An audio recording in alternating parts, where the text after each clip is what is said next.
ॐ त्र्यम्बकं यजामहे सुगन्धिं पुष्टिवर्धनम्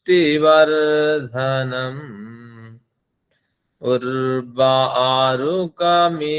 बन्धनान् मृत्योर्मुक्षीयमामृतात्। ॐ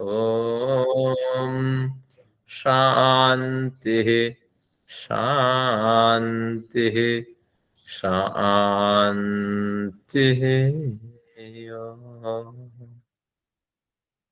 उस परमपिता के प्रति हम सभी लोगों का नमन निवेदन है। आप सभी उपस्थित विद्वान और विदुषियों को भी मेरा नमन है। न्याय दर्शन की कक्षा संख्या 8 पे पहुंच चुके हैं। अब तो अगली कक्षाओं में हमें आनंद आने लगेगा, लेकिन एक मन में विचार है कि अभी तक हमने जो बादशाह के भाष्य का अध्ययन नहीं किया। मैं केवल आपकी रुचि बढ़ाने के लिए सूत्रों का अध्ययन करता था। आज कुछ भाष्यों का अध्ययन करके आप देखेंगे कि बादशाह किन किन विषयों को उठाते हैं।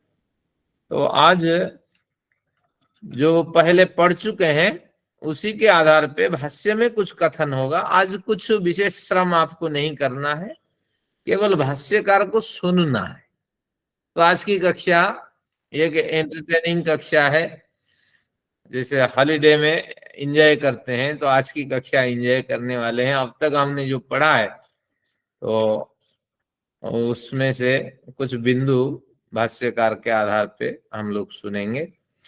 तो सभी लोग सूत्र संख्या 10 खोल लीजिए अपनी पुस्तक में से और उस पर हम कुछ विचार रखते हैं।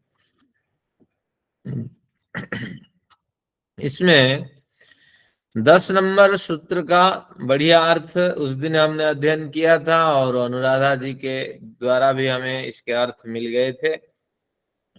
अनुराधा जी का भी बहुत धन्यवाद। अब हम देखना चाहते हैं कि इस अर्थ से इस सूत्र से संबंधित जो वात्स्यायन के कुछ विचार हैं वो क्या है। एक बार 10 नंबर सूत्र में पढ़ता हूं। इच्छा द्वेष प्रयत्न सुख दुख ज्ञानानि आत्मनो लिंगम। तो आत्मा के ये लिंग होते हैं, लक्षण होते हैं, गुण होते हैं। इच्छा द्वेष प्रयत्न सुख दुख ज्ञानानि। विद्वानों ने इसका 2 विभाग किया था। इच्छा द्वेष प्रयत्न और ज्ञान, ये चारों तो इसके स्वाभाविक गुण और नैमित्तिक गुण है, लेकिन सुख और दुख ये प्रकृति से प्राप्त होने वाले गुण हैं। फिर भी ये आत्मा को ही परिभाषित करने वाले होते हैं। सुख दुख अनुभव कौन करता? आत्मा ही करता है, लेकिन ये किसी निमित्त विशेष के कारण अनुभव करता, तो इसलिए ये स्वाभाविक उसके गुण नहीं है। इस तरह हमने इस प्रकरण में अध्ययन किया था और कई लोगों को 1-2 विचार आए हैं मेरे पास। पिछली कक्षा थोड़ी कठिन हुई है, वो एक बार वीडियो देख ले।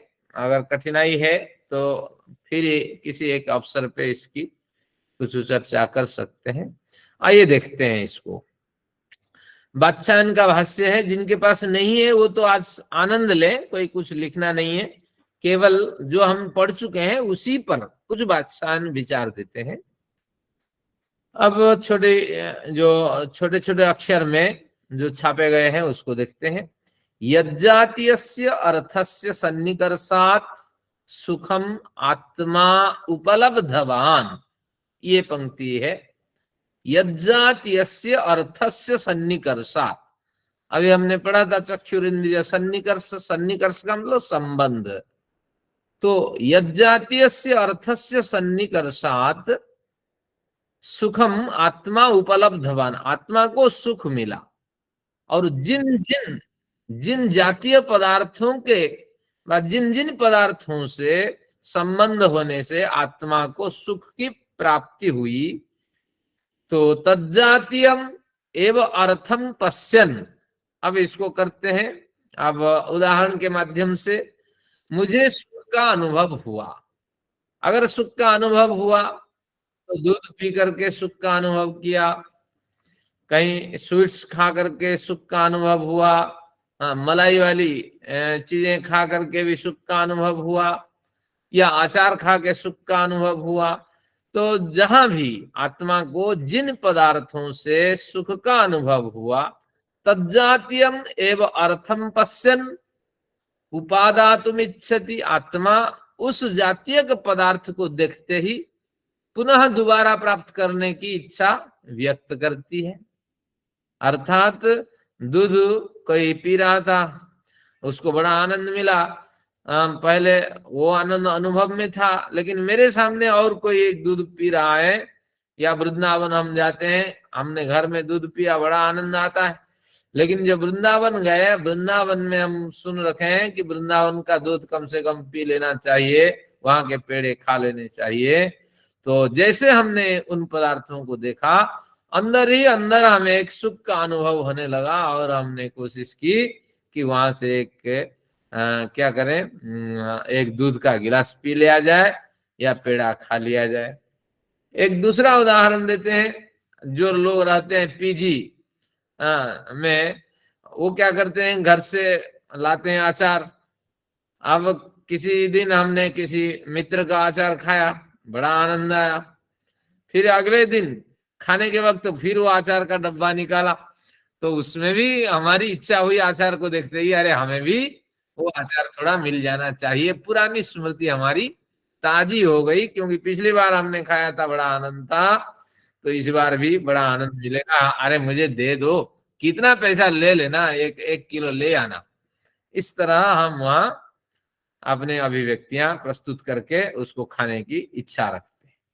अब आगे क्या कहते हैं, सेयम आदातुम इच्छा, जो अब उन पदार्थों को प्राप्त करने की इच्छा है, एकस्य अनेकार्थदर्शिन दर्शन प्रतिसंधानाद भवन्ति लिंगमात्मनः। यहाँ प्रतिसंधान शब्द का अर्थ है स्मरण। जिनके पास पुस्तक है वो एरो बना करके लिख लें, प्रतिसंधान शब्द का अर्थ स्मरण है। तो वही जो पदार्थ पाने की इच्छा है हमारी, वो किस तरह इच्छा है, एकस्य अनेकार्थ दर्शनः, एकस्य अनेकार्थ दर्शिनः, एक आत्मा ही अनेक अर्थों को देखती है। क्योंकि 5 दिन पहले जिन्होंने दूध पिया था, और फिर 5 दिन पहले जिन्होंने अपने मित्र से आचार लिया था, बड़ा आनंद अनुभव किया था, 5 दिन के बाद जब वो दूध देखता है, वो आचार देखता है, फिर अनुभव करने लगता। तात्पर्य यही हुआ कि वही एक आत्मा है। 5 दिन पहले जो अनुभव बटोरा था, आज भी वही एक आत्मा है, वही अनुभव उसके पास है, स्टोर्ड है। तो इसलिए ये कुछ भाष्यकार के अपने विचार है कि यहाँ 2 आत्मा नहीं है। 5 दिन पहले जिसने अनुभव किया था वो आत्मा एक अलग है, और आज जो जिसने दूध देखा या आचार देखा, उसको भी प्राप्त करने की इच्छा व्यक्त कर रहा है, तो वो आत्मा अलग है, इस तरह नहीं है। तो एकस्य, एक ही आत्मा है, अनेक पदार्थों को देखता है। तो इसलिए दर्शन प्रतिसंधानात, देखता भी है, स्मरण भी करता है। तो इस तरह वही इच्छा आत्मनः लिंगम, इस तरह आत्मा अपनी इच्छा को प्रस्तुत करती है। इस तरह आपको समझ लेना चाहिए। आत्मा का एक गुण था इच्छा, इच्छा को यहाँ खोला कि आत्मा किस तरह इच्छा व्यक्त करती है। जो जो अनुभव पहले उसके पास है, उन उन अनुभवों से जब गुजरती है आत्मा, तो कहीं ना कहीं इच्छा होती है कि उन अनुभवों को प्राप्त करूं, अरे बड़ा आनंद आया था। तो इस तरह वो इच्छा व्यक्त करती है। आगे, नियत विषय ही बुद्धि भेद मात्रो न संभवती, कुछ ये दार्शनिक विषय है। इसमें दार्शनिक विचार एक होता है जो कहते हैं क्षणिकवादी, एक सिद्धांत है। क्षणिकवादी लोग मानते हैं नहीं, हम क्या करते हैं कि बुद्धि में कई भेद उत्पन्न कर लेते हैं। कई तरह की बुद्धियां होती है। ये एक बुद्धि अभी बोल रही है, एक बुद्धि बोलने से पहले कुछ अनुभव कर रखी है, उससे भी एक दिन पहले की एक भिन्न बुद्धि है। तो एक दिन पहले की बुद्धि का जो अनुभव वो अगली बुद्धि को दे के वो बुद्धि चली गई। अब जो अगली बुद्धि है वो अगली बुद्धि अभी मैं जो बोल रहा हूं तो मेरी बुद्धि को वो अपना अनुभव दे के वो भी जा चुकी है। मेरी बुद्धि कुछ बोल रही है, आने वाले क्षण में जी और आवाज एक, बहुत कम आ रही है। तो और एक बुद्धि जब उत्पन्न होगी तो इस तरह वो भी अपना अनुभव आने वाली बुद्धि को दे के चली जाएगी। इस तरह आपको समझना होगा इसमें अच्छा कि जी, वॉल्यूम बहुत कम है। हाँ, आवाज वो मेरे, मेरी आवाज ठीक आ रही है, हाँ तो ठीक है। हाँ, तो आप अपने डिवाइस को एक बार चेक कर लें या दोबारा लीव करके ज्वाइन करें। चलिए, अब बुद्धि भेद मात्र, बुद्धि में अगर कई परतें इस तरह बनाए, इस तरह क्षणिकवादी कहते हैं बनाने पर हमारे जो अभिप्राय उसकी पुष्टि हो जाती है। तो एक परत का अनुभव दूसरे परत प्राप्त करता है, दूसरी परत से तीसरी परत अनुभव को बटोरता है। तो इस तरह अगर बुद्धि में भेद कर दें तो निश्चित रूप से नियत विषय हर एक परत का अपना एक नियत विषय होगा। तो इस तरह अगर कल्पना करें तो आत्मा को मानने की जरूरत नहीं है, बुद्धि में ये भेद है। तो बुद्धि कई तरह के टुकड़े टुकड़ों में 24 घंटे में 24 तरह की परत वाली बुद्धि, या हर एक मिनट सेकंड की बात करें तो उस हिसाब से जितने मिनट सेकंड हो जाएंगे उतनी तरह की बुद्धि की परतें, इस तरह अगर हम बताएं तो आत्मा को मानने की जरूरत नहीं है। ये मना करते हैं ग्रंथकार, स्वयं ही अपने विचार उठाते हैं और उसका समाधान करते हैं। न संभवती, ऐसा संभव नहीं हो सकता। देहांतर बदीति, जैसे भिन्न, देहांतर शब्द, देशांतर का मतलब भिन्न देश, जहां अंतर शब्द आए वहां भिन्न शब्द लगाएंगे। देशांतर भिन्न देश, देहांतर भिन्न देह।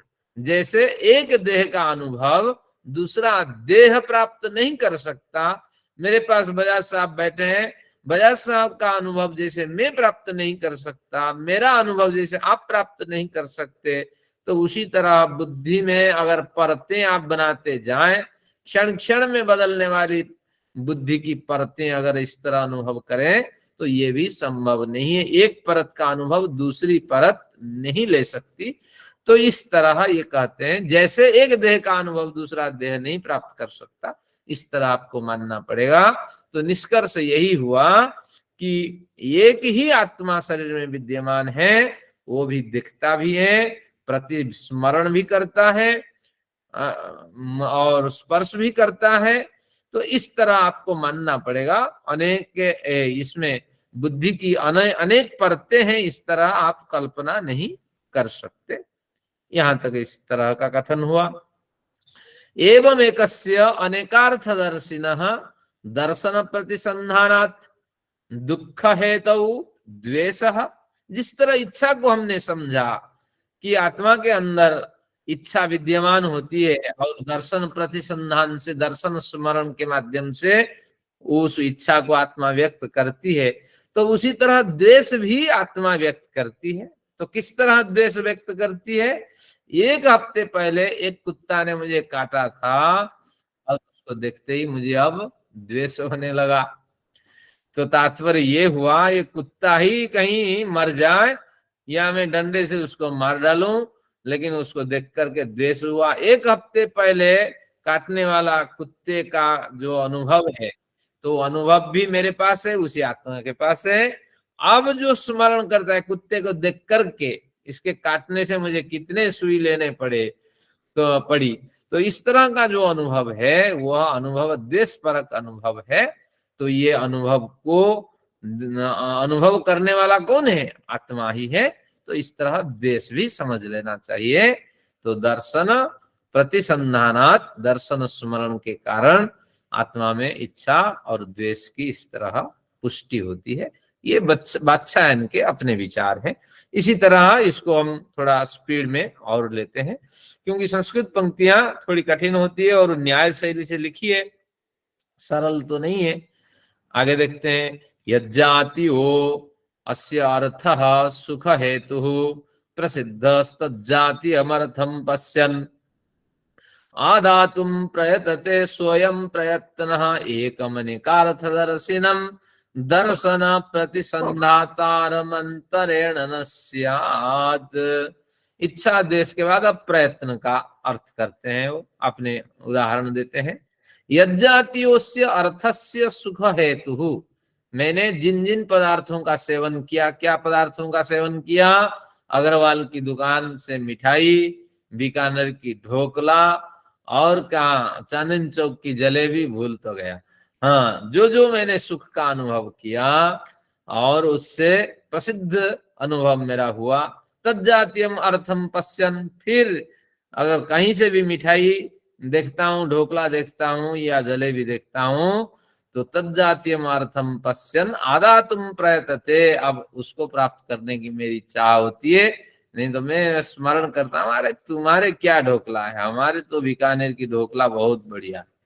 तो इस तरह मैं हमेशा जो अच्छी चीज है उसको प्राप्त करने की इच्छा रखता हूँ। तो इस तरह स्वयं प्रयत्न, निश्चित रूप से मेरे द्वारा वो प्रयत्न किया जाता है। एकम अनेकार्थ दर्शनम दर्शन प्रतिसंधातारम अंतरेणम न स्यात्, तो अंदर कोई विद्यमान है जो दर्शन भी करता है और प्रतिसंधान भी करता है, प्रतिसंधान ने स्मरण भी करता है। निश्चित रूप से उसके बिना ये संभव ही नहीं हो सकता, सारा अनुभव तो उसी के पास है। तो इसलिए सुख पदार्थ को प्राप्त करने के लिए जो मेरी कोशिश है, तो वही कोशिश ही प्रयत्न कहलाती है। एतेन दुख हेतु प्रयत्नो व्याख्यातः, जिस तरह अच्छे पदार्थ प्राप्त करने की मेरी कोशिश है, उस तरह गलत पदार्थों को हटाने की भी मेरी कोशिश आप समझ लेना चाहिए। तो गलत पदार्थ क्या है कि मुझे कोई बैर की दृष्टि से न देखें, और क्या है, मुझे कोई झूठ बोलने वाला न बोले, हाँ, सभी मेरे पे नाराज न हो। तो जो जो गलतियां हैं, विसंगतियां हैं, उसको हटाने के लिए मैं प्रयत्न करता रहता हूँ, तो ताकि मुझे सुख मिले और मेरी वजह से दूसरों को भी खुशी मिले। तो इसलिए इस तरह सुख परक प्रयत्न और दुख परक प्रयत्न इस तरह आत्मा के पास विद्यमान है। हम ही तो कोशिश करते हैं दुख हट जाए और कुछ ज्ञान जो हमने अध्ययन कर रखा है तो वो ज्ञान थोड़ा दुरुस्त हो जाए, समझ थोड़ी बढ़ जाए, तो ये सुख परक प्रयत्न है। और दुख परक प्रयत्न को हटाने के लिए हम कोशिश करते हैं, तो वही कोशिश ही दुख परक प्रयत्न को हटाने की कोशिश है, वही प्रयत्न है। इस तरह समझना है। तो इच्छा द्वेष प्रयत्न हो गया। अब सुख दुख को समझते हैं। सुख दुख स्मृत्या चायम तत्साधनम आददानः सुखम उपलभते दुखम उपलभते सुख दुख वेदयते। तो सुख दुख की स्मृति जब हो जाती है, तब हमें उस साधन को ग्रहण करके सुख अनुभव करने की इच्छा होती है, और उस साधन को छोड़ करके दुख अनुभव करने की इच्छा होती है। बढ़िया मौसम अभी देखिए, हमने साल भर पहले कभी आम खाए थे, आम का मौसम है। जैसे कोई मित्र ने कहा फलाने जगह पे अब आम बढ़िया आने लगे, तो कैसे हम उन साधनों को बटरने के लिए प्रयत्न करते हैं। और फिर दुखम उपलभते, सुख भी प्राप्त करते हैं, दुख भी प्राप्त करते हैं। आम खा करके अगर आप उसी दिन, जिस दिन आम खाते हैं उसी दिन आप पी लीजिए, क्या दूध पी लीजिए, तो आयुर्वेद नहीं जानते हैं तो चल जाएगा, लेकिन आम और दूध एक साथ हो जाए तो निश्चित रूप से आपको हाँ कवच की स्थिति हो जाएगी। और इस तरह चलता रहा तो शरीर भी आपका साथ छोड़ देगा। व्यायाम के कारण शरीर चलता है, तो इसलिए आपको ध्यान रखना चाहिए, जो व्यायाम नहीं करते हैं एक साथ दूध और आम नहीं खाना चाहिए। तो इसलिए आम तो ले आया भैया, खाने का समय नहीं है। दुखम उपलभते, खाऊंगा तो मैं दोपहर को। तो ये थोड़ा कुछ आयुर्वेद का, किन किन स्थितियों में हमें दूध भी नहीं पीना चाहिए, दूध भी खतरनाक होता है। तो इसलिए ये कुछ दुख सुख का अनुभव हुआ, साधन को हमने हटाने का प्रयत्न किया बड़े कष्ट से। कल दोपहर तक हमने अपने को संभाला ताकि आम मिलते ही उसको खाया जाए। इस तरह पूर्वोक्त एवं हेतु, अब निश्चित रूप से इससे पूर्वोक्त हेतु को आप लगा दीजिए कि देह इंद्रिय आदियों से भिन्न कोई आत्मा तो अंदर विद्यमान है। इस तरह हेतु लगा करके आत्मा की आप पुष्टि करें। तो इच्छा द्वेष प्रयत्न सुख दुख हो गया। अभी ज्ञान की चर्चा करते हैं। बुभुत्समानः खल्वयं विमृशति। विमृशति शब्द का अर्थ विचारयति, विचार करता है। तो बुभुत्समानः, बुभुत्समान बुद्धुम इच्छा बुभुत्सा, तो ये बुभुत्सा, जानने की इच्छा को बुभुत्सा कहते हैं संस्कृत में। जैसे खाने की इच्छा क्या है, पीने की इच्छा पिपासा, तो इस तरह खाने की इच्छा बुभुक्षा, तो उस तरह बुद्धुम इच्छा बुभुत्सा। तो बुभुत्समान जानने की कोशिश करता हुआ व्यक्ति खलु अयम विमृशति किंस्विदिति, वो अपने ज्ञान के बल पे विमर्श करता है। ये क्या है, क्या सामान पड़ा है इधर। विमृशस्य जानिते, जब वो कोशिश करता है तो फिर समझने लगता है, अरे ये पदार्थ यही है, इस तरह वो फिर जानने लगता है। तदिदम ज्ञानम विभत्स बुभुत्सा विमर्शाभ्याम अभिन्न कर्तुकम गृह्यमाणम आत्मलिंगम। तो इस तरह हमें ज्ञान मिलता है। इस ज्ञान के पीछे दो कारण होते हैं, एक है बुभुत्सा, जानने की इच्छा, एक है विमर्श, फिर जानने की इच्छा से प्रेरित होकर उस पे विमर्श करना, विचार प्रस्तुत करना और उसके निकटवर्ती होना, स्पर्श से अपने प्रमाणों से उसको जानना। तो निश्चित रूप से बुभुत्सा यानी जानने की इच्छा और विचार, इनमें से अभिन्न कर्तुकम गृह्यमाणम आत्मलिंगम, कोई अभिन्न करता तो है, कोई तो यार इसके बारे में सोचता है और फिर विचार विमर्श करता है और उसको प्राप्त करने के लिए कोशिश करता, वही जानने की इच्छा रखने वाला और उसको समझने की भरसक कोशिश करने वाला निश्चित रूप से आत्मा है। और आत्मा के ये बुभुत्सा और विमर्शन, ये दोनों लिंग है, यानी ज्ञान जनक साधन है। इस तरह आपको समझना है। तो इस तरह उन्होंने अपने ढंग से इन जो 6 लक्षण थे इनका व्याख्यान कर दिया। पूर्वोक्त है एव हेतु रीति, इस तरह पूर्वोक्त हेतु इसमें लगा देना। पूर्वोक्त हेतु क्या है, देह इंद्रियादि व्यतिरिक्त अस्ति कोपि आत्मा, देह और इंद्रियों से भिन्न कोई आत्मा तो है। तत्र देहांतरवदीति विभज्यते। अब जो देहांतरवदीति, कुछ पंक्तियां पिछले पृष्ठ में एक पंक्ति बताई थी, तो उसका विभज्यते, उसका विभाजन करते हैं, उसका व्याख्यान करते हैं, उसको खोलते हैं। क्या है देहांतरवदीति, यथा अनात्मवादिनो देहांतरेषु नियत विषया बुद्धि भेदा न प्रतिसंधियन्ते। जैसे अनात्मवादी क्षणिकवादी देहांतरेषु भिन्न शरीरों में नियत विषया बुद्धि भेदा न प्रतिसंधियन्ते, भिन्न देह में भिन्न भिन्न जो बुद्धि का जो अनुभव है, बुद्धि से प्राप्त अनुभव है, तो वो जैसे नहीं मानते हैं कि भिन्न देह का अनुभव एक दूसरा भिन्न देह ही समझ सकता है, तो एक देह विषयापि न प्रतिसंधियेरन, इस तरह एक शरीर में भी बुद्धि में कई परतें बना करके हर परतों का एक नया अनुभव दूसरी परत प्राप्त करता है। तो इस तरह की कल्पना भी आप नहीं कर सकते। जैसे भिन्न शरीर का अनुभव एक दूसरे शरीर नहीं कर सकता, उसी तरह एक शरीर होने पर भी बुद्धि में अगर परतें बना करके अनुभव को एक दूसरे तक संप्रेषित करने के अगर विचार रखेंगे तो ये भी यथार्थ नहीं हो सकता। क्यों? अविशेषात, कोई विशेष इसमें कारण नहीं दिखता, और इसी तरह अनुभव करके आप कोई विशेषता सिद्ध करना चाहते हैं, आत्मा है नहीं, तो ये आपका कथन निरर्थक ही है, क्योंकि आत्मा किसी न किसी तरह स्पष्ट हो ही जाती है। तो इसलिए अविशेष आपका प्रयत्न है, विशेष से रहित प्रयत्न है। इस तरह क्षणिक बुद्धि में क्षणिक भेद, क्षणिक स्वरूप स्थापित करना, कई परतों वाली बुद्धि बनाना, ये पक्ष निश्चित रूप से खंडित हो गया। अब उसका उपसंहार करते हैं। स्वयं एक सत्वस्य, सत्व शब्द का अर्थ प्राणी, तो स्वयं एक सत्वस्य समाचारः स्वयं दृष्टस्य स्मरणम।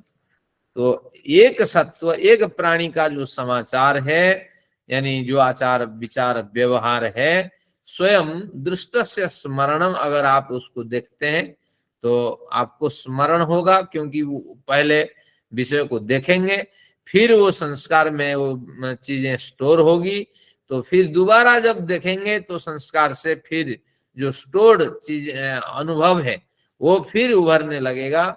तो यही कह रहे हैं कि एक सत्वस्य समाचार स्वयं दृष्टस्य स्मरणम, जब आप देखेंगे तभी आपको स्मरण होगा। न अन्य दृष्टस्य, वही समाचार, अगर समाचार यानी भली भांति जो आचरण आचार व्यवहार, कहाँ रहता, क्या खाता, कैसे सोता, कैसे बोलता, ये जो समाचार अगर आप नहीं देख पाए, दूसरा देखा, तो दूसरे देखने से आपको स्मरण नहीं होगा, क्योंकि जिसने ही पहले देखा वो दोबारा अगर देखेगा उसी को ही स्मरण होगा। न अदृष्टस्येति, अगर आपने देखा भी नहीं तो भी स्मरण नहीं होगा। अनेक पदार्थ हमने देखे लेकिन सारी स्मृतियों में तो है, लेकिन जब व्यक्ति सामने है नहीं तो वो स्मरण होता नहीं। सभी प्रोफेसर लोग बैठे हैं, कितने बच्चों को हमने पढ़ाया, कितना स्मरण है हमें बच्चों के बारे में, कभी एकांत में बैठते हैं तो स्मरण होने लगता है। लेकिन जब विशेष रूप से स्मरण होता है वो व्यक्ति सामने हो, तो अन्य दृष्टस्य, किसी अन्य ने देखा, आपको उसका अनुभव नहीं होगा। अगर आपने उस व्यक्ति को नहीं देखा तो अंदर पड़ा हुआ जो अनुभव वो ताजा नहीं होगा, तो वो संस्कार में वो अनुभव पड़ा हुआ होता है। एवं खलु नाना सत्वानां समाचारो अन्य दृष्टो अन्यम न स्मरति थी। तो इस तरह दूसरे ने देखा और दूसरा तीसरे ने स्मरण किया, इस तरह ये मार्ग संभव नहीं है, ये न्याय नहीं चल सकता। तदे तदुभय मशक्यमनात्मवादिना, इस तरह जो दो पक्ष हुए कि अन्य दृष्टस्य और अदृष्टस्य, अन्य ने देखा और आपको अनुभव हो जाएगा, अन्य ने नहीं देखा तो आपको अनुभव हो जाएगा। इस तरह जो दो पक्ष अनात्मवादी लोग कई बार उठाते हैं, तो ये निश्चित रूप से तदे तदुभयम असक्यम, ये कथन अशक्य है, निराधार है, और इस कथन में बल है नहीं, शक्ति है नहीं। व्यवस्थापयितुम इति एवं उपपन्नम अस्त्यात्मा, तो ये व्यवस्थापित नहीं हो सकता अशक्य होने से। तो इससे पुष्ट हुई कि आत्मा विद्यमान शरीर में है। अब इसका सार इतना है कि कभी हमने नींबू खाया था, इसको किसमें हमारे गंगा प्रसाद उपाध्याय बढ़िया खोलते हैं, कभी हमने नींबू खाया था, उसका अनुभव विद्यमान है, लेकिन वर्षों बीत चुके हैं, अगर नींबू हमारे सामने आ जाता है तो हमारे मुंह से पानी आने लगता। तो इसके पीछे तात्पर्य है, जिसने नींबू खाया है वही आत्मा विद्यमान है, उसके पास संस्कार विद्यमान है, और नींबू सामने देख करके वो आत्मा धीरे धीरे गीला होने लगती है, गीली हो करके वो अपने अंतःकरण में ऐसे ज्ञान संप्रेषण करती है जिसके कारण मुंह में पानी आने लगता है। तो तात्पर्य ये हुआ कि दोनों आत्मा एक ही है, जिसने पहले नींबू खाया था और जिसने अभी देखते ही अंतःकरण को प्रेरणा दी कि भैया मुंह से पानी लाने की क्रिया करो, तो वही दोनों आत्मा एक ही है। तो अर्थात शरीर में आत्मा विद्यमान है। तो इसलिए ये आत्मा नहीं है आप नहीं कह सकते, और ये बुद्धि का खेल है ये भी नहीं कह सकते। तो इस तरह भाष्यकार ने अपने विचार रखे। विशेष तो कुछ है नहीं, लेकिन आप लोगों की इच्छा थी कि एक बार इसको देखें। प्रमेय पदार्थों का जहां जरूरी है वहां अध्ययन करेंगे। अब आते हैं सूत्र संख्या 11। सर जी, ये विभुत्सा और विमर्श, विभुत्सा यानी जानने की इच्छा, हाँ, बद्धुम इच्छा, बुद्ध और ज्ञान। जो हाँ जान जाता है उसको विमर्श कहते हैं। हाँ, विमर्श यानी विचार। हाँ मतलब विचार करता हुआ जान जाता है, यही तो विमर्श हुआ। हाँ, यही है। पहले जानने की इच्छा होती है, फिर वो विचार विमर्श करता है। एक तो मन रूपी साधन से करता है, या जो उसके इंद्रियां हैं उनसे वो उसको पकड़ता है, स्पर्श करता है, देखता है, टटोलता है। तो ये सारी क्रियाएं विमर्श कहलाएंगी। आचार्य जी, प्रतिसंधान माने जोड़ना है, क्या है? स्मरण है। हाँ, मैंने उस वक्त कहा था। तो प्रतिसंधान यानी स्मरण है, दर्शन प्रतिसंधान। चलिए, कुछ भाष्यकार से आपका परिचय हुआ। अब देखते हैं अगला 11 नंबर बिंदु पर। कोई विशेष नहीं है, इसलिए घबराने की कोई नहीं, सब हम पढ़ चुके हैं। अब केवल भाष्यकार का थोड़ा आज आनंद लेते हैं। और 11 नंबर सूत्र पे आ जाइए। चेष्टेन्द्रियार्थाश्रय शरीरम, चेष्टेन्द्रियार्थाश्रय शरीरम। इसको अगर खोल दे तो चेष्टा जमा इंद्रिय जमा अर्थ जमा आश्रय, तो इस तरह ये चार है। ये चार पदार्थ, चेष्टा इंद्रिय अर्थ, इन सभी का जो आश्रय है, नहीं, तीन पदार्थ है, आश्रय का मतलब है जो आधार है। इन तीन पदार्थों का जो आश्रय है, जो आधार है, चेष्टा इंद्रिय और अर्थ, इन तीनों का जो आश्रय स्थल है उसे शरीर कहते हैं। शरीर की एक बढ़िया परिभाषा व्याकरण लोग कहते हैं, श्रीयते इति शरीरम। शी सलजम वाला सी, बड़ी की मात्रा, य में रेफा, त में ए की मात्रा, श्रीयते इति शरीरम। जो शीर्ण होता है, उसका काम ही शीर्ण हो जाना है, तो वही शरीर है। तो भले ही बुढ़ापा न मिले, लेकिन धीरे धीरे वो शीर्ण हो जाता है। जब आत्मा निकलती है शरीर से, पहले वो शीर्ण होती है, इसके बाद आत्मा को जाने देती है। तो इस तरह आपको समझना है। एक देह शब्द चलता है, दीह उपचये, दीह धातु है, द में छोटी की मात्रा, ह में हलंत, तो दीह उपचये यानी स्तर स्तर हो करके, उपचित हो करके यानी स्तर स्तर हो करके उसमें रक्त रस मेद आदि धातुएं स्थिर रहती हैं, तो इसलिए वो देह है। तो इस तरह अब शरीर को देखते हैं, इनकी एक अलग परिभाषा है। किनकी? ये हमारे जो गौतम ऋषि की, जो चेष्टेन्द्रियार्थाश्रय शरीरम, जिसमें चेष्टा है, चेष्टा अभी प्रयत्न आपने पढ़ा, और इंद्रियां जिसमें विद्यमान रहती हैं, शरीर में इंद्रियां होती हैं, और अर्थ, यहाँ जो अर्थ है ये विशेष अर्थ है। यहाँ अर्थ में एरो लगा के लिख दीजिए सुख दुख, यहाँ, क्योंकि आगे एक अर्थ का प्रकरण आएगा, दोनों में टकराहट होगा, टकराहट होगी, तो इसलिए उससे बचने के लिए यहाँ अर्थ सुख दुख लेंगे, ताकि अगले अर्थ में जो प्रमेय पदार्थ अर्थ नामक है उसमें भी विवाद न हो। तो इसलिए एक समाधान ये है, चेष्टा इंद्रिय अर्थ आश्रय, यानी हमारा जो प्रयत्न है, हमारी जो चेष्टा है, और हमारी जो इंद्रियां हैं, कितनी इंद्रियां हमारे पास है? 10 तो कर्म इंद्रियां, ज्ञान इंद्रियां 5-5 करके हैं, और अंतःकरण चतुष्टय है, ये सारी तो इंद्रियां हैं। अंतःकरण चतुष्टय को मन कह करके कई बार हम मान लेते हैं, तो वो भी कोई हानि नहीं है। तो 11 इंद्रियों में निपट जाता है, नहीं तो 14 मानना पड़ता, कहीं 13 मानना पड़ता। ये सब स्थल विशेष पर इसका इस तरह कथन होता है। तो अभी 11 इंद्रियां माने, तो चेष्टा और इंद्रिय और अर्थ, और इन इंद्रियों से, हमारे प्रयत्न से, हमारी इंद्रियों से, और जो अर्थ हमें अनुभव में आया, जो अर्थ यानी जो सुख दुख हमें अनुभव में आता है, तो उन सभी का जो आश्रय है वह शरीर है। तो ध्यान रखना, शरीर शीर्ण हो जाने वाला है। समय पे खाना, समय पे आपको व्यायाम करना, सैर करना, समय पे सोना, ये आपको ध्यान रखना है, नहीं तो शरीर तो कह ही रहा है शीर्ण हो जाना है।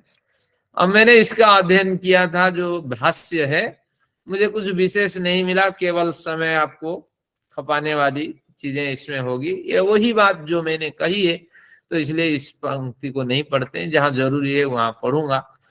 जैसे हमने वहां जरूरी समझा, नींबू को देख करके कैसे अनुभव होता है, तो यहाँ केवल इतना अर्थ है, हमारा सारा प्रयत्न हमारी सारी इंद्रियां और हमारे सारे जो सुख दुख है उन सब का आश्रय कौन है? शरीर है। सुख मिला तो कैसे हमारे रोम रोम अंकुरित हो जाते हैं, टंकरण को प्राप्त करते हैं रोम रोम।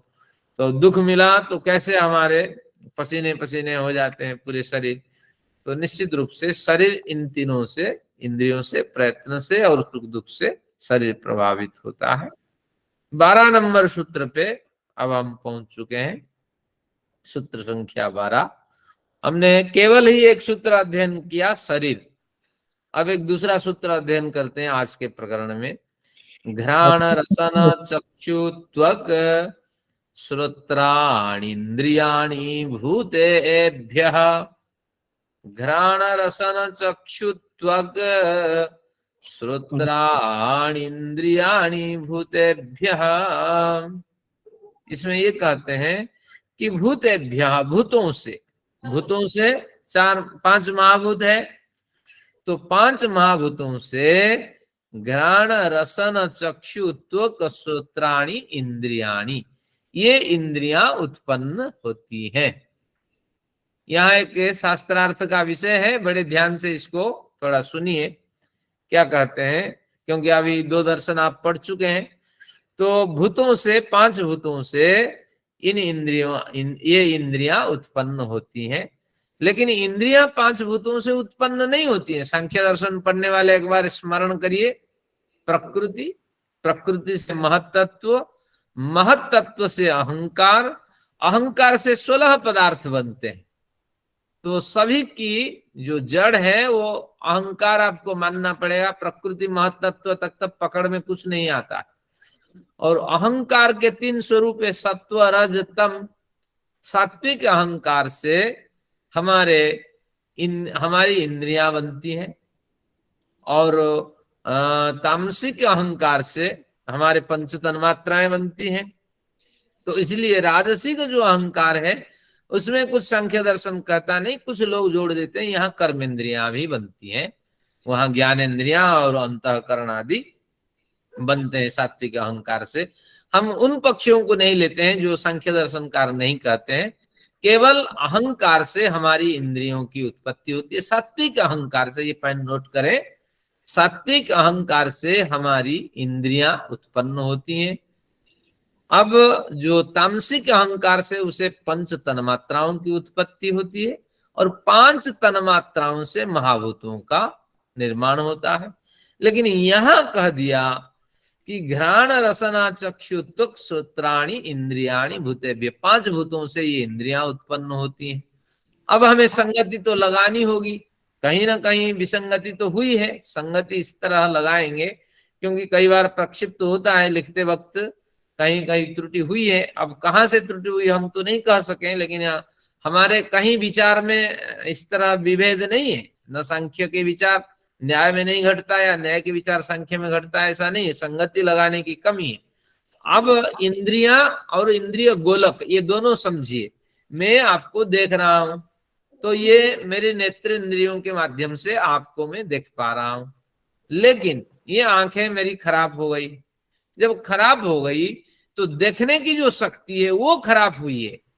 देखने की जो शक्ति है उसको प्रॉपर जो ऑप्टिक नर्व चाहिए वो प्रॉपर उसका सिस्टम काम नहीं कर रहा है। तो जब काम नहीं कर रहा है, मेरे इंद्रियों की जो इंद्रियों का जो गोलक है, नेत्र गोलक खराब हो गया है, लेकिन अंदर देखने की शक्ति अभी विद्यमान है। किसी ने एक नेत्र दान किया मुझे, और जैसे मैं उस नेत्र को लगाया मेरी ऑप्टिक नर्व अब सक्रिय हो गई। अब मैं अब देखने में सक्रिय हो गया। तो इंद्रिय कहते ही 2 चीजें आपको लेनी है। एक इंद्रिय गोलक जो बदलती रहती है, हियरिंग एड लगाते हैं क्योंकि ये गोलक खराब हो गया है। हियरिंग एड लगाने से फिर इसके वाइब्रेशन हमारे ब्रेन तक पहुंच जाते हैं। तो तात्पर्य ये हुआ कि इंद्रिय गोलक और इंद्रिय गोलक से अतिरिक्त जो इंद्रिय की शक्ति है, इस तरह इंद्रियां कहते ही 2 आपको माननी पड़ेगी। अब संगति बैठ जाएगी। भूतों से ये जो इंद्रिय गोलक है, जो नेत्र है, आपके हियरिंग एड है, जो कान है, जो त्वचाएं हैं, कई बार त्वचाएं स्पर्श अनुभव नहीं कर पाती हैं। वृद्धावस्था में आप देखिए अनुभव जितना पहले होता था उतना नहीं होता है, तो निश्चित रूप से ये सब खराब हो जाती हैं। तो ये भूतों से, 5 भूतों से इंद्रिय गोलकों के का निर्माण होता है। और किन किन इंद्रिय गोलकों का? कि घ्राण, घ्राण यानी सूंघना, रसना यानी चखना, चक्षु यानी देखना, त्वक यानी त्वचा से युक्त होना, श्रोत्राणी यानी कान से युक्त होना। तो इस तरह इन इंद्रियों के गोलकों का निर्माण 5 भूतों से होता है। यह अर्थ आपको समझना होगा। लेकिन इंद्रियां कहां से बनती हैं? ना, इंद्रियां तो अहंकार से बनती हैं, कहीं कोई विवाद नहीं है। अगर भूतेभ्य ये पंक्ति को हटा दें तो हमें कोई कठिनाई नहीं है, लेकिन हम हटा नहीं सकते, वर्षों से चलता आ रहा है ये शब्द। तो संगति इस तरह हम लगाएंगे, और यही विसंगति तो हुई है, ये पता लगता है। तो ये विषय क्लियर हो जाना चाहिए, क्योंकि मेरे विद्यार्थी बिल्कुल विषय स्पष्ट होना चाहिए। संख्य समस्त दर्शनों का विषय स्पष्ट होना चाहिए। इंद्रियों का निर्माण सात्विक अहंकार से, तभी तो इन इंद्रियों के बल पे हमें ईश्वर का साक्षात्कार करना होता है। तो ये इंद्रियां केवल पवित्र हो जाएं, परिशुद्ध हो जाएं, क्योंकि इनकी जड़ जो है सात्विक अहंकार है। सत्वगुण प्रबल इंद्रियां हैं, लेकिन जब दुर्गति को प्राप्त कर जाती हैं तो उसमें रजोगुण और तमोगुण इनमें हावी हो जाती हैं। तो एक बढ़िया विचार यहाँ से मिला कि इंद्रियों के जो गोलक हैं ये 5 भूतों से निर्मित होते हैं, और जो इंद्रियों के जो ग्रहण शक्ति, स्पर्शन शक्ति आदि हैं, ये सब सात्विक अहंकार से बनती हैं। तो एक एक बार देख लेते हैं। घ्राण, घ्राण के लिए कौन से इंद्रिय है? घ्राण यानी सूंघना, सूंघने की नासिका इंद्रिय। रसन, चखना, चखना जीवा इंद्रिय। चक्षु, नेत्र इंद्रिय। त्वक, चमड़ी जो आपकी है, त्वचा इंद्रिय। और श्रोत्र, सुनने का जो इंद्रिय है वो कान। तो इस तरह इन सभी इंद्रिय गोलकों का निर्माण भूतों से, और इन इंद्रिय शक्तियों का निर्माण सात्विक अहंकार से है। बस अब जो पंक्तियां यहाँ लिखी है संस्कृत में, इन्हीं को आगे पीछे तोड़ मरोड़ करके प्रस्तुत कर दिया गया है। अगर इसका इस तरह पाठ करते रहेंगे तो फिर ये बड़ा लंबा समय खींचेगा। एक पढ़ करके मैं सुना देता हूँ। जी, तामसी से पंच तन्मात्राओं की उत्पत्ति हुई है। तमोगुण और रजोगुण दोनों से, या केवल तमोगुण से? हाँ, इसको मैं क्लियर करता हूँ एक बार। सांख्य दर्शन में कहीं पर इस तरह नहीं बताया गया कि तामसिक अहंकार से किसी पदार्थ का निर्माण हुआ हो। केवल कहा गया है कि इंद्रियाणी, जो इंद्रियां हैं वो सात्विक अहंकार से बनी है। तो इंद्रियां हमारे पास 11 हो जाती हैं, तो हम इनको मान लेंगे 11 इंद्रियों का निर्माण सात्विक अहंकार से है। ये एक पक्ष है। लेकिन अब जब तामसिक अहंकार से 5 तन्मात्राओं का निर्माण होता है, राजसिक अहंकार से भी कुछ तो निर्माण होना चाहिए। इस तरह एक दूसरा पक्ष आके जब खड़ा हुआ तो फिर कुछ समाधान वहां दे देते हैं। जो इंद्रियों की बात कही गई है सांख्य दर्शन में, तो उनमें ये 5 ज्ञानेंद्रियां और मन, इनका निर्माण सात्विक अहंकार से, 5 कर्मेंद्रियों का निर्माण राजसिक के अहंकार से, और तामसिक अहंकार से 5 तन्मात्राओं का निर्माण। एक दूसरा पक्ष है, लेकिन बलवान पक्ष वही है कि सात्विक अहंकार से 11 इंद्रियों का निर्माण होता है। क्योंकि सांख्याचार्य ने कोई बढ़िया स्पष्टीकरण नहीं दिया, तो इसलिए जो हाँ, तो 16 तत्वों की उत्पत्ति बता दी है अहंकार से 16 पदार्थों का निर्माण होता है, उनकी उत्पत्ति। तो राजसिक अहंकार से क्या उत्पन्न हुआ? ये 5 कर्मेंद्रिय। हाँ, ये एक दूसरा पक्ष है, लेकिन संख्या दर्शनकार का यह पक्ष नहीं है, ना ही कोई सूत्र लिख करके उन्होंने कहा है। तो इसलिए इस पक्ष पे इतना बल नहीं है, ये आपको मानना है। चलिए एक बार देखते हैं, एक पंक्ति का पाठ कर लेते हैं। जिघ्रति अनेना घ्राणम गंधम गृह्णाति। उसी को खोला। घ्राण कैसे बनता है? न जिघ्रति घ्राण, जिसको हम सूंघते हैं, तो वो गंध गुण है। ये गंध गुण नासिका का है, तो इसलिए नासिका, उसका गंध गुण जो है सूंघना है, और वही सूंघने रूपी जो गंध गुण है उसी को घ्राण कहते हैं। रसयति अनेन रसनम रसम गृह्णाति इति। रसना रस को ग्रहण करने की रस को ग्रहण करती है और रस को ग्रहण करने की शक्ति उसमें विद्यमान होती है। तो इस तरह रसना का यहाँ ग्रहण है। तो इस तरह इसमें पढ़ लेना, कोई खास विषय है नहीं, तो इसलिए एक सूत्र और हम खींच सकते हैं, एक दो सूत्र। सूत्र संख्या 13 देख लेना। 13 में कहा गया कि अब बताओ 5 भूत कौन कौन है। इस तरह एक प्रश्न मन में उठा, क्योंकि हमारे प्रमेय में क्या था, आत्मा शरीर इंद्रिय बुद्धि। तो इंद्रिय जो भूतेभ्य है यहाँ पंक्ति कह दी थी, तो वो भूतों से उन्होंने कहा गोलकों का तो निर्माण होता है भूतों से। ये 5 भूत क्या है बताओ, ये प्रमेय पदार्थ नहीं, भूतों भूत का कथन यहाँ प्रमेय नहीं है। लेकिन हम कहां से छलांग मार रहे हैं कि इंद्रिय से हम भूतों की ओर आ रहे हैं। 5 भूत बता दीजिए, तो ये इसको रट करके आपको रखना पड़ेगा, जैसे इंद्रियों को रट कर रखना होता है। तो इस तरह पृथ्वी आपस तेजो वायु राकाशमिति भूतानि। तो पृथ्वी आप तेज, आप यानी जल, तेज वायु और आकाश, ये भूतानि। तो हम लोग कभी तर्क संग्रह पढ़ते थे बचपन में, वहां बढ़िया पंक्ति है, पृथ्वी आप तेज वायु आकाश। हाँ, इस तरह उसकी पंक्तियां होती है। तो वो कठिन पंक्तियां थी, ये सरल पंक्तियां हैं। पृथ्वी आप तेज वायु आकाश, इस तरह इनका 5 भूतों के रूप में कथन प्राप्त होता है। तो पृथ्वी जानते हैं जो फैली हुई है, और आप आपनोति व्यापनोति सब और व्याप्त है, क्योंकि हवा के साथ ये जल हमें प्राप्त हो जाते हैं। और तेज, तेज तो आप जानते हैं शरीर बिना तेज के सक्रिय नहीं रह सकता। तेज एक महत्वपूर्ण अंग है शरीर को सक्रिय रखने के लिए। और वायु बातीति वायु जो प्रभावशील है। और आकाश आसमंतात दीप्यते, जो भूताकाश है, जहां तक आपकी आंखें जा रही है तो प्रकाशमान एक स्रोत दिखाई पड़ रहा है।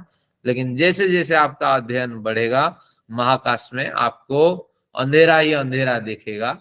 लेकिन आकाश शब्द का हमने क्या परिभाषा किया है, आसमंतात काश्यते, आकाश पूरी तरह जो प्रकाशमान है वो भूताकाश है। फिर महाकाश की बात करेंगे, वहां प्रकाश नहीं होता है, केवल अंधेरा ही अंधेरा विद्यमान होता है। तो इस तरह ये 2 आकाश आपके सामने आया, महाकाश और भूताकाश। तो इस तरह ये 5 पदार्थ हैं।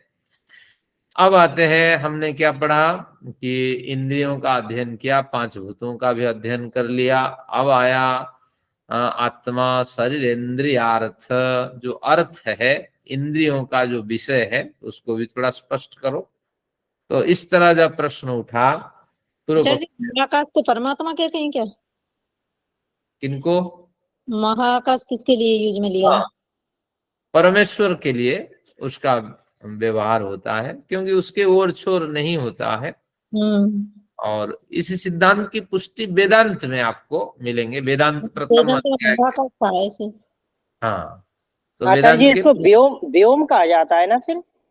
हाँ, व्योम है। विशेष रूप से जो ओम से संबंधित है, ओमनी बी ओमनी। ओमनी का मतलब है तेज है, स्फूर्ति है, प्रेरणा है, आनंद है, इत्यादि अर्थ में है। तो व्योम है। चलिए, कुछ कह रहा था भूल गया। हाँ, अब 14 नंबर पे चलते हैं। अब कुछ इंद्रियों के विषयों को देख लेते हैं, क्या किस इंद्रिय का क्या क्या विषय है। तो गंध रस रूप स्पर्श शब्दाः पृथिव्यादि गुणास्तदर्था। जिस क्रम से इन्होंने बताया 5 भूत है, उसी क्रम से हर भूत के एक एक जो अर्थ है, अर्थ यानी विषय है, तो उनका कथन कर दिया। पहले ऊपर देखिए 13 नंबर में पृथ्वी कहा था, तो पृथ्वी का गुण क्या है? गंध। आपह कहा था, आपह यानी जल, जल का गुण यहाँ कह दिया रस।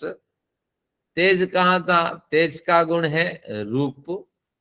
वायु कहा था, वायु का गुण क्या है? स्पर्श। आकाश कहा था, आकाश का गुण है शब्द। तो इस तरह ये पृथ्वी आदि गुणास्तदार्था, तो पृथ्वी आदि भूतों में इस तरह इसके गुण प्राप्त होते हैं।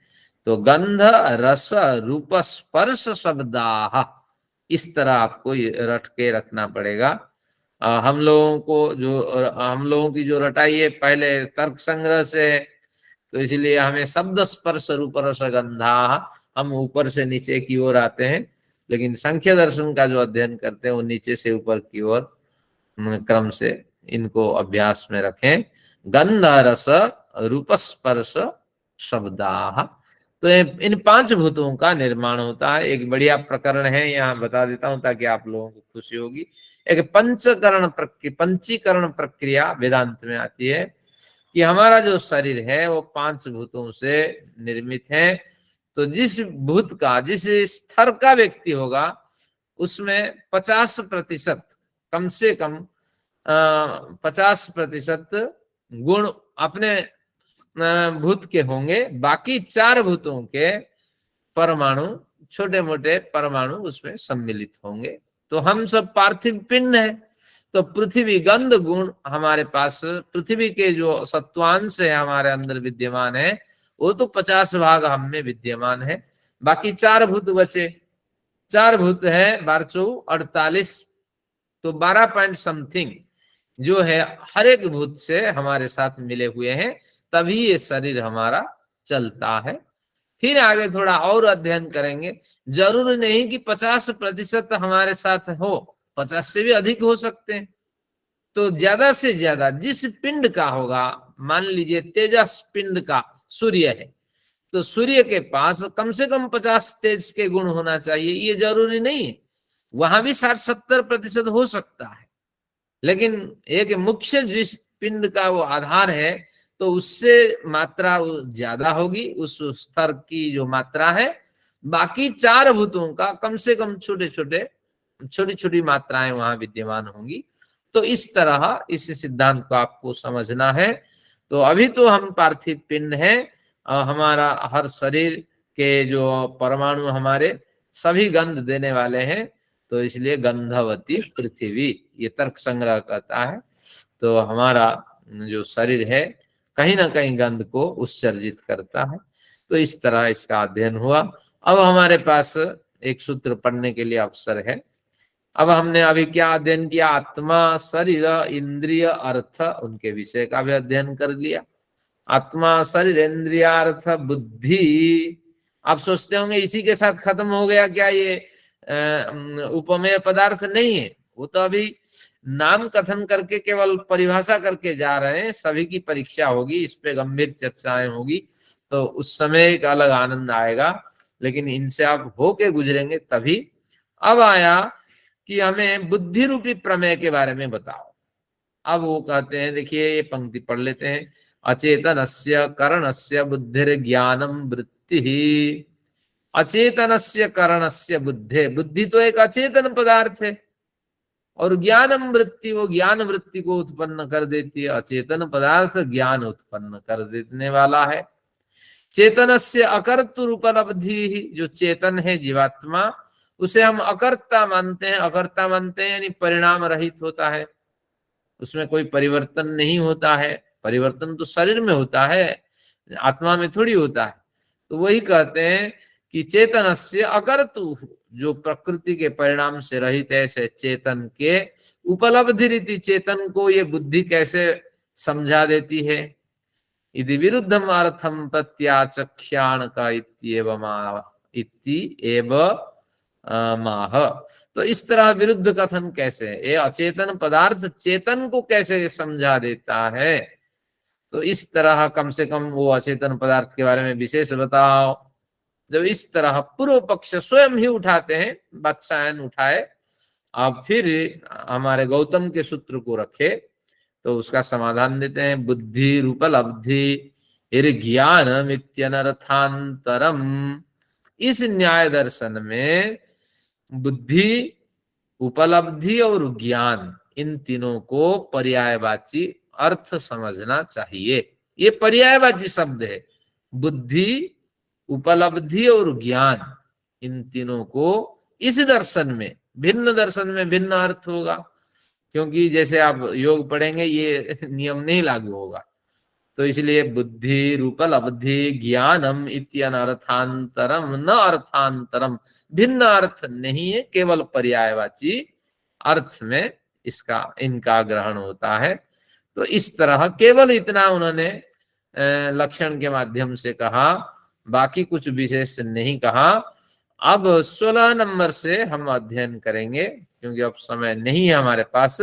जुगपज ज्ञानानुत्पत्तिर मनसो लिंगम, मन के बारे में कहेंगे कि मन हर व्यक्ति में एक है, लेकिन ये इतना कमजोर मन है, एक साथ बहुत पदार्थों को वो ग्रहण नहीं कर सकता। इसीलिए ये मन हमेशा अल्प अणु परिमाण वाला है, छोटा सा उसका आयतन है, छोटा सा परिमाण है, जिसके बल पर वो जिसी कार्य में लगा रहता है तो बस उसी का आनंद लेता है। सोया हुआ है, निश्चेष्ट है, मच्छर कैसे खा जाते हैं उसको, तो किसी काम में फंसा हुआ है, कैसे बड़ा नुकसान कर बैठता है। तो इसलिए ये मन जो है कमजोर है, अणु परिमाण वाला है। ईश्वर क्या है? विभू परिमाण वाला है। तो इस तरह कुछ विशेष अध्ययन हमें मन के प्रसंग में करना होगा। तो आज का प्रकरण हम यहीं विराम देते हैं। तो आज हमने क्या क्या पढ़ा कि हमने पढ़ा आत्मा शरीर के बारे में पढ़ा, इंद्रिय के बारे में पढ़ा, आत्मा शरीर इंद्रियार्था, और फिर उनके अर्थों के बारे में अध्ययन किया, 5 भूतों का अध्ययन किया, और फिर बुद्धि के बारे में कुछ विशेष तो नहीं कहा, लेकिन बुद्धि, उपलब्धि और ज्ञान, इस तरह 3 इनके इसके पर्यायवाची शब्द इस तरह अध्ययन किया। अभी मन तक पहुंच ही रहे थे तो हमें संकेत मिला अणु परिमाण वाला मन है। तो फिर एक बड़े जोश के साथ, बड़ी तैयारी के साथ हम मन को समझते हैं एक बार। और ये अणु परिमाण वाला मन बस में क्यों नहीं हो सकता, तो बस करने का क्या उपाय है इत्यादि अध्ययन करेंगे। तो समय के अनुरूप आज की कक्षा यहीं समाप्त करता हूँ। आप सभी लोगों का धन्यवाद। आइए शांति पाठ, औपचारिक सत्र की समाप्ति। फिर मैं 5-10 मिनट बैठूंगा, कुछ विचार रखना हो या प्रश्न रखना हो तो आप रख सकते। ओम द्यौः शान्तिरन्तरिक्षं शान्तिः पृथिवी शान्तिरापः शान्तिरोषधयः शान्तिः वनस्पतयः शान्तिर्विश्वे देवाः शान्तिर्ब्रह्म शान्तिः सर्वं शान्तिः शान्तिरेव शान्तिः सामा शान्तिरेधि। ॐ शान्तिः शान्तिः शान्तिः। ओम। वैदिक अभिवादन सभी को, सप्र नमस्ते। सत्र की समाप्ति। अब प्रश्नोत्तर सत्र है। कुछ विचार रखना हो या कुछ विषय अस्पष्ट रह गया हो तो आप आचार्य जी नमस्ते। नमस्ते। एक प्रश्न है छोटा सा। हाँ, आपने बोला कि महाकाश जो है उसे हम ईश्वर के पर्यायवाची या ईश्वर के रूप को समझने के रूप में हम लेते हैं, और फिर आपने ये भी कहा कि वहाँ अंधेरा ही अंधेरा विद्यमान है, और वैसे हम ईश्वर के लिए कह रहे हैं तेजोसी तेजोमयी देही। हम सूर्य को भी ईश्वर को समझने के लिए वो करते हैं, तो फिर ये तो आपस में कंट्राडिक्शन हो गया। क्या बढ़िया प्रश्न है। चलिए इसको खोलते हैं। इस प्रश्न का उत्तर पहले आप सुन चुकी हैं, लेकिन आपको विस्मरण है। क्या है कि रात्रि में एक जो चिड़िया होती है, अब रात्रि घनघोर अंधकार है, हमें दिखता नहीं है, लेकिन एक चिड़िया को दिखाई पड़ता है और बारीकी से वो चिड़िया देख लेती है कि कहाँ पर दूसरा जानवर विद्यमान है। तो तात्पर्य ये हुआ कि उसके नेत्र गोलक व नेत्र शक्ति, हमारी नेत्र शक्ति में थोड़ी सी भिन्नता है। यानी थोड़ी सी नेत्र शक्ति में अंतर हो जाने पर अंधेरे में भी हमें आलोक दिखाई पड़ता है। और हमारा जो नेत्र गोलक है, भले ही महाकाश को आज अंधेरा साबित कर दे, लेकिन निश्चित रूप से ये संपूर्ण सृष्टि प्रकाशमय है। और जैसे चिड़िया के नेत्र में परिवर्तन होने पर अंधेरे में उसको प्रकाश दिखाई पड़ता है, तो उसी तरह जिसे आज अंधेरा हम कहते हैं, वहां प्रकाशमय परमेश्वर के बिल्कुल सानिध्य हमें मिल सकते हैं। तो इस तरह इसका समाधान है। और मूल में तो आकाश शब्द का अर्थ ही है आ यानी पूरी तरह, काश यानी प्रकाशमान जो है वो आकाश है। तो ईश्वर पूर्णतः प्रज्ञ है, पूर्ण प्रकाशमय है, लेकिन हमारी दृष्टि में एक परिवर्तन चाहिए हमारी समझ में। तो इस तरह इसका समाधान है। आपका बहुत धन्यवाद, आपने विषय को बारीकी से खोला और समझा भी। जी, आपका धन्यवाद। नमस्ते। अरे गुरुजी, मैं भी आचार्य ये कहने वाला था कि आपने महाकाश को तो अंधेरे में लेकिन हमारी तो सारी आशाएं ही उसी से है, क्योंकि सब कुछ तो वहीं से आना होता है। बिल्कुल प्रकाश, सूर्य वगैरह, हम जो बैठ के बातें कर रहे हैं, ये भी मेरे ख्याल से हम महाकाश की किसी परिधि में ही बैठे हुए हैं। बिल्कुल यही है, क्योंकि विज्ञान कहता है कि दो एनर्जी है, विजिबल इनविजिबल, लेकिन इनविजिबल एनर्जी में भी विजिबल एनर्जी मौजूद है। ये ज्ञान हमें डेवलप करना है और ईश्वर की सहायता से ये कुछ हमें अनुभव में आ सकता है। तो उसी की आचार्य जी, करी जाती है। आपने ये जो अंधकार कहा था, तो इस दृष्टि से कहा हुआ कि इन आंखों से देखने में अंधकार है, पर वैसे तो परमात्मा का वो है ये ज्ञान प्रकाश। हाँ बिल्कुल, क्योंकि वही परमेश्वर का ये स्वरूप है। अंधकार शब्द का प्रयोग यहाँ पे उचित नहीं लगता। हम मनुष्यों के लिए ये कथन है, लेकिन मनुष्यों से ऊपर थोड़ा उठेंगे, यानी एक साधक के स्तर पे जाएंगे, तो ये भी यहाँ भौतिक आंखों के लिए ये तो। हाँ, बढ़िया समाधान इसका कि भौतिक आंखों के लिए, भौतिक विज्ञानियों के लिए इस तरह विजिबल इनविजिबल की बात हो, लेकिन ईश्वर तो प्रकाशमय है। तो इसलिए भूताकाश हो या महाकाश हो, सब में प्रकाश विद्यमान है। आचार्य जी, एक और समाधान कीजिए। अचेतनस्य करणस्य बुद्धिर ज्ञानम वृत्ति। जगत नहीं है, बस परमात्मा ही परमात्मा का आनंद है। हाँ आचार्य जी, हाँ जी, अचेतनस्य करणस्य बुद्धिर ज्ञानम वृत्ति, इसमें वृत्ति का क्या अर्थ आएगा? हाँ, इसमें बुद्धि के ये दो विशेषण हैं। बुद्धि कैसी है? अचेतनस्य करणस्य बुद्धे है। तो ये बुद्धि अचेतन करण है, एक साधन है, अचेतन साधन है। ज्ञानम वृत्ति, उससे ज्ञान की जो वृत्ति है, ज्ञान का की जो बुनावट है, तो वो कैसे हमें प्राप्त हो जाती है? अचेतन करण तो बुद्धि है, जड़ बुद्धि तो है ही, तो उससे ज्ञान कैसे बुनावट को प्राप्त कर जाता है? तो इस तरह प्रश्न किया। और ऐसी बुनावट को प्राप्त करता है कि चेतन अकर्तु, यानी प्रकृति के गुण धर्मों से रहित चेतन आत्मा को ये उपलब्ध हो जाता है। यानी चेतन आत्मा को ये बहुत कुछ बता देने वाली होती है, बुद्धि समझा देने वाली होती है। देखो आगे शेर है, इसलिए शांत रहो, शांत रहो, हाँ, ज्यादा घबराहट को प्राप्त न करो। तो इस तरह ये कैसे हमें समझाने लगती है? तो फिर उसका समाधान है कि आत्मा की उपस्थिति से जो ऊर्जा मिलती है, तो उस ऊर्जा से वो संवेदित होती है। जैसे बिजली ऊर्जा से आपके डिवाइस चलते हैं, और बिजली ऊर्जा न हो डिवाइस चल नहीं पाती है। तो आत्मा जब सक्रिय हो जाती है तो उसकी ऊर्जा से ये बुद्धि सक्रिय होने लगती है, तो वही बुद्धि फिर ईश्वर का अनुभव कराने वाली होती है। तो इस हाँ, तरह मतलब इसमें ये बताया जो अचेतन, वैसे तो वो अचेतन है, बुद्धि जड़ है, हाँ लेकिन वो आत्मा से मतलब चार्ज होकर के तब बताती है वो। बिल्कुल। और जितना चार्ज होती रहेगी तो उसमें इतनी निखार आती जाएगी।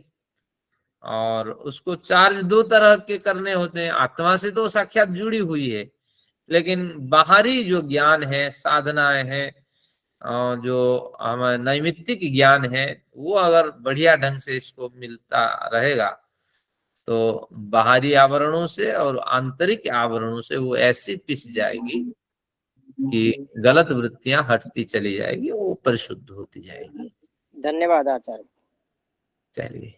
आचार्य जी नमस्कार। हाँ हाँ राजीव जी। आचार्य जी, अगर इंद्रियों से सुख लेने की कामना रहेगी तो फिर ईश्वर क्या दूर रहेगा अति इंद्रियों का? क्योंकि दोनों में कॉन्ट्राडिक्शन लगता है। जैसे ऐसे लगता है कि गुण भी जो है, सतोगुण अगर कम होता है तो तमोगुण और रजोगुण बढ़ जाता है, और वो जैसी आपकी कंपनी होती है उसी हिसाब से आपके ये गुण भी निर्धारित होते हैं।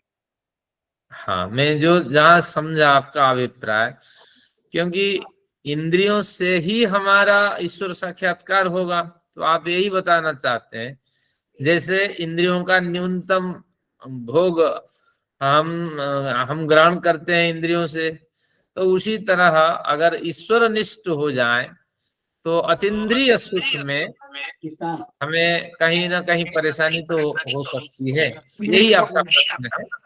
हाँ जी, मतलब कि इंद्रियों के सुख को चाहे खाना है, देखना है, अगर इच्छा मन में रहेगी तो फिर ईश्वर को लगता है कि ईश्वर पराया रहेगा। अगर खाली उसी की प्रायोरिटी रहेगी तो शायद तभी वो हाथ के पास सा रहेगा।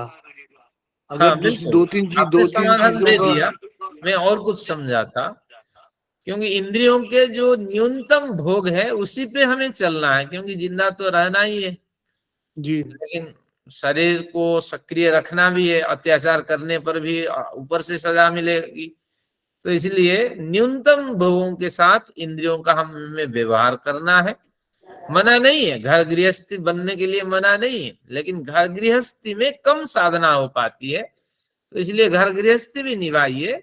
और एक जब उम्र हो जाए, एक बैरियर जब आप क्रॉस कर जाए, तो फिर ज्यादा से ज्यादा समय अध्यात्म में लगाइए, इंद्रियों पे संयम करें, तो पूरा का पूरा समय अगर बुढ़ापा का इसमें लग जाता है तो निश्चित रूप से विकास होगा।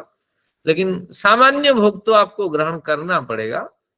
और अगर इस तरह बालकावस्था में से गुरुकुल से अगर वैराग्य आदि हो जाए तो उस क्षेत्र में हमें बड़ी सफलता मिलने वाली होगी। किसी जन्म में अगर हो जाए, 16 वर्षों में शंकराचार्य ने क्या नहीं लिखा, मैंने कहा था ना कि 16 वर्ष में वो निकल, अष्टवर्ष चतुर्वेदी 16 से सर्वशास्त्रविद, 16 साल से उन्होंने शास्त्रार्थ करने के लिए कदम उठाए। तो द्वात्रिंशत् कृतवान भाष्यम, 32 साल चलते, आजकल पढ़ते पढ़ते बच्चे 32 साल हो जाते हैं। तो 11 उपनिषदों और 2 उपनिषद, 13 उपनिषदों पे उन्होंने भाष्य लिखा। गीता पर एक विस्तृत भाष्य लिखा, ब्रह्मसूत्र पे भाष्य लिखा, और शास्त्रार्थ करते रहे, बौद्धों से लड़ते रहे, न्यायिकों से लड़ते रहे। तो इस तरह आपने मतवाद की स्थापना की। तो यही है कि पिछले जन्मों के संस्कार हमें मिल जाते हैं। इसका मतलब आचार्य जी, जिसको दुनिया में डिसइंटरेस्ट बोलते हैं वो, क्योंकि अगर हम लोग बोलें कि कई बार आता है कि God is a jealous lover, God is a jealous, और दूसरी बात जैसे नचिकेता की भी आती है प्रे और श्रेय, तो कई दफा प्रे में ही हम लोग भटकते रह जाते हैं और श्रेय तक नहीं पहुंच पाते हैं। तो वो भी क्या, वो भी ईश्वर की कृपा से ही श्रेय मार्ग को इंसान, जैसे एक बार आपने बी ब्लॉग में कहा था कि ईश्वर का भी एक कर्म है कि जो पात्र है उसको ज्ञान देना, ये भी उसी का कर्म है। हाँ, ये भी बिल्कुल यही है, ताकि प्रयत्न आप करते रहें सही दिशा पर, जी और जिस समय आप में पात्रता आ जाएगी तो ईश्वर स्वयं ही चुन लेंगे और फिर आपको बढ़िया माँ बाप देंगे, बढ़िया अवसर देंगे, और शंकर से भी बढ़ करके आपकी यात्रा रहेगी। जी तो इस तरह कुछ चर्चा रही रोचक। कोई विशेष अध्ययन आज नहीं हुआ, इसलिए घबराने की कोई बात नहीं। और कुछ प्रश्न हो, नहीं तो सत्र समाप्त करते हैं, देख लीजिए। Thank you. मदन साहब, कुछ आपके विचार थे? आचार्य जी, जातीय अर्थ का क्या मतलब है? जातीय अर्थ से सन्निकर्षात्। हाँ, कहाँ पर? ये जहाँ इच्छा द्वेष, ये 10वां सूत्र है ना, उसके भाष्य में पहली पंक्ति है, यद हाँ। जातीय अर्थ। हाँ हाँ, यज्जातीयस्य अर्थस्य। हाँ, याति यानी श्रेणी, जिस अच्छा श्रेणी के अर्थ से, जी यानी जिस श्रेणी के प्रयोजन से प्रेरित होकर, मैंने आचार का उदाहरण दिया ना, जी जी तो जी आचार रूपी श्रेणी से प्रेरित होकर के हमने उसको रखा, फिर देखते ही फिर खाने की इच्छा हुई, तो इस तरह कुछ। अरे गुरुजी, एक बात बताइए, जब आत्मा स्वयं ऊर्जा सब रूप है, तो हमें फिर भोजन वगैरह करने की क्या आवश्यकता पड़ती है? हमें तो वैसे ही मस्त रहना चाहिए। क्या बढ़िया प्रश्न है। हाँ, आत्मा ऊर्जा स्वरूप है, आत्मा थोड़ी भोजन ग्रहण करती है, क्योंकि शरीर को आपको चलाना है। तो आत्मा का एक अलग स्वरूप है, शरीर एक अलग स्वरूप है। तो आत्मा को जो भोजन चाहिए वही है, अध्यात्म चिंतन है, और आपका अनुभव है, ईश्वर अनुभव है। वो केवल संज्ञा मात्र ग्रहण करती है, और बाकी तो सब 1 किलो जलेबी खाने वाला कौन है? आपका शरीर है। और हाँ, 1 किलो हमने खा ली, तो ये केवल संज्ञा। सुख तो आत्मा लेती है ना। अरे हाँ, गुरुजी, एक बात बताइए, आत्मा स्वयं ही ज्ञान स्वरूप है, वो सब कुछ जानती है, तो उसको ये सब प्राप्त करने के लिए शरीर धारण करने की आवश्यकता ही क्या पड़ती है? वो क्यों शरीर धारण करे और इस कर्मों का जगत में फल, क्यों पड़े? कर्मों का फल कहाँ भुगतेगी वो आत्मा? ये प्रश्न कुछ ऐसे हैं कि बार बार आपने से पूछिए और अध्ययन करिए, समाधान स्वयं आपको मिल जाएंगे। इतने कर्म करके आए हैं, उसके चलिए फलरूप जो गुरुजी, मिल रहा है, ठीक कहा वो आपने। भुगतने के वैसे लिए। भी मैं छोले भटूरे देख के वैसे भी मेरा मुंह में पानी भर जाता है, तो शायद कुछ कमी रही होगी जो मुझे जन्म लेना पड़ा। ठीक हाँ, है, बिल्कुल। नमो नमः। इसलिए छोले भटूरे से बचिए, नहीं तो यही आपको प्रेय मार्ग श्रेय मार्ग राजीव जी के जो है उन्हीं में भटका देने वाले होंगे। नहीं नहीं गुरुजी, ऐसी बात नहीं है। आलू पूड़ी तो आप लोगों ने खिलाई है हमारे को। चलिए, थोड़ा विनोद हो गया। तो धीरे धीरे आप ऐसा करिए कि साधना के क्षेत्र में आप चुनाव करिए, किन किन पदार्थों की ओर मेरा ज्यादा खिंचाव है, तो कुछ एक नोट्स बना के रखिए। धीरे धीरे उन पदार्थों को छोड़ने की चेष्टा करें। कुछ पदार्थ, अरे गुरुजी, मेरे को रोज आलू पूड़ी खिला दो, मैं मस्त हूँ, मुझे और कुछ खाने की आवश्यकता नहीं है। कहने का मतलब है कितना सात्विक आहार है, प्रभु का नाम साथ में, और क्या चाहिए? चलिए, ईश्वर आपको इसी तरह दें जैसे